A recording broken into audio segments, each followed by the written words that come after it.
Now, we talked about expression, and your brother is my man. Shout out to TJ, right? Yes, sir. I met you at a comic book convention some years ago. That's correct. And one thing that's synonymous with hip hop is comic books. And the thing that makes comic books so dope for hip hop is color, art, expression. Yes. Because you get to tell a story. And hip hop is the same way. You get to tell a narrative and a story. What is the story you want to tell in your music, and what do you want people to get from it? I want them to get an ultimate message of inclusion. I mean, in that whether people want to, you know, just like have fun, they can do that. Or if they want something more lyrical and introspective, they can do that too. Now, I'm not saying that I'm gonna run the gambit of every topic, because I'm not talking about selling drugs. I'm not talking about killing people. Like, that's not really the type of material that I endorse. But ultimately, if someone, again, listens to that, they can still find that particular vibe in Mitt Music. That's good, because you know what? I find that's the problem with a lot of people today. A lot of people still want to follow the narrative of, I'm lit, I get high, Yeah. I have sex, I'm a killer, I got bricks, I got bundles, and that's not everybody's story. That's correct. It took Kanye West to say, I'm going to change the look of hip hop. But kids are going to wear blazers and turtlenecks and rap. And he actually did it. Him and Usher and them, they did it with a blazer movement. That's true. How hard has it been for you to get your music out and heard because you don't have that type of narrative in your music? It's definitely been a little challenging, because I mean, whether I've done a bunch of competitions, I've done whether online or otherwise, and it'll be one of the hottest songs that I think of, are like the people who are used to listening to like alternative hip hop. They'll really like what I come out with. Like, if you like something lyrical, you like what I do, and then you'll put it in this competition, and the majority of the people are, you know, listening to like Future or someone who has a different narrative, and then that's why it's been a little bit tough breaking down those barriers. You know what I'm saying? More of an opportunity than anything, but it's definitely been a little challenging. I think it's tough because hip hop is more prejudiced than racism. Right. And I'm gonna tell you why. At least with racism, you know what it is. Yep. But with hip hop, you don't, because so many people listen for different things. I was in a great discussion on YouTube, not YouTube, but on Facebook with two different people, two MCs. Nice. One of them said Ghostface is trash. What? And another one got mad at me because I said Tupac's overrated. Now, those are two very different spectrums, but it all coincides with one thought. What is it that you're listening for rather than following people's opinions? Correct. What do you listen for in music, and what do you want to give out in your music? Well, above anything else, I prefer to really highlight quality. So if I'm speaking to someone who is, you know, really stressed out after a long week at work, and because I have a song called Friday Night, and it's really one of the best stories that's ever been written, because it takes you from the time where you get out of work, where you get paid on Friday, because most people get paid on Friday, all the way up to like basically being blacked out drunk, and then, you know, just like waking up and like spending all your money and being like, yo, where the fuck am I? So it's just like, that's what I want people to get out of it, is, again, just quality, and that's what I look forward to in music. So again, if someone's going to talk about drug dealing, I might not actually relate to that, or even like death or whatever. I might not relate to that, but tell me a good story. You know what I'm saying? Because, for instance, the Detroit Lions have never made it to a Super Bowl. All right. That's right. And it's tough for me to talk about sometimes, because since I'm from Michigan, and the thing is, my dad was born in Detroit, so I grew up everything Detroit, and I still am. Like, I'm very loyal when it comes to that. But when I watch sports, above all else, I just want a good fucking game.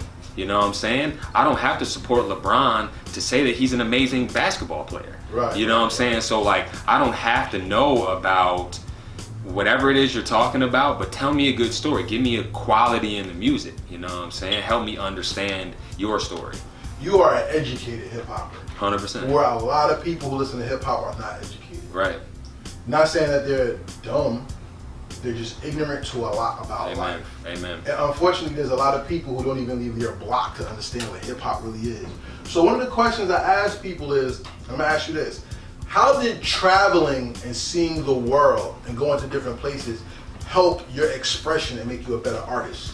Oh my gosh, like that's an amazing question, Karev. I would say that that's probably the epitome of, you know, how my music has really progressed, because as an MC and as a producer, it's really easy to get caught in whatever's popular.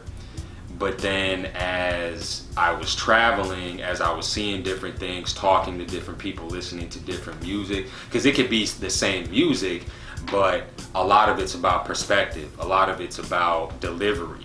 That's really the thing where I was able to pick up different things, because one of my favorite sayings is taking, you know, I'm going to take the grocery store effect to everything, because when I go grocery shopping, I don't buy the whole fucking grocery store.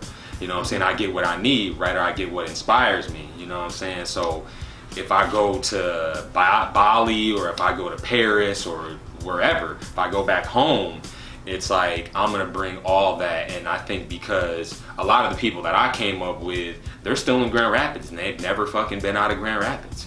You know what I'm saying? And for different reasons, obviously, but I've traveled quite a bit, and you know, I'm not 18 anymore, so it's one of those things that like I've really been able to reflect and to just take my experiences and really be able to apply that to the music.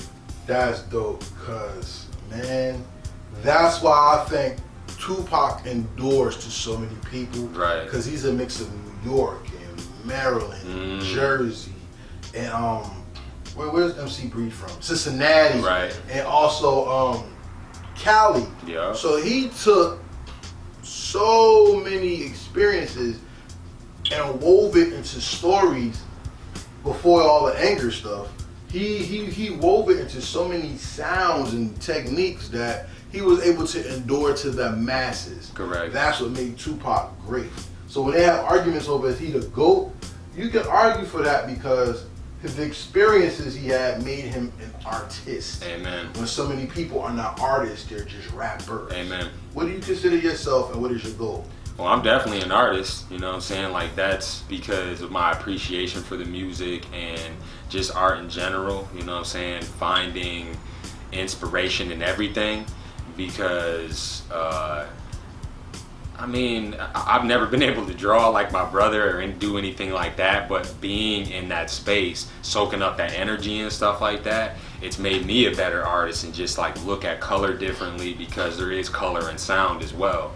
But that's definitely what I always want to do. I've always wanted to be an artist and a student of the game more than anything. You know what I'm saying? I'm always learning about older stuff, about newer stuff, like how has you know, how, like, why is Eminem rap the way he does? Like, why why is Rakim, like, who really inspired him? And some of, like, who hurt, like, some of the original people, they were obviously inspired by, you know, certain musicians, and they shaped hip hop, you know what I'm saying? So that's really what I want to do, is bring that artistry into it. That's something we could talk about off camera. Right. Well, I ask you this. You produce your own music as well. I do, yeah, yep. Those are the people who actually took the forefront of hip hop from '93 up. Right. Like the RZA, and before him Kwame. Right. We had Kanye West, as everybody knows, right? Dilla, yeah. Dilla. I got Dilla. Mm-hmm. How did producing your own music help you become a better writer and performer? Oh man, structure is a big thing. Arrangement is a big thing. I mean, I'm a very technical person, so being able to just dissect something in my mind, you know, just like I kind of think about music like Tetris, you know what I'm saying, where it's just like things are moving a million miles a minute in my brain, so being able to actually put that together in something that's cohesive and, you know, something that people can actually, you know, that they can actually be inspired by. You know what I'm saying? So, yeah, man. I guess simply, that's kind of the simplest way to put it. Things just fall into place. You gotta structure it 100%. and make it into a picture that you see, exactly. feel, and can express. Exactly.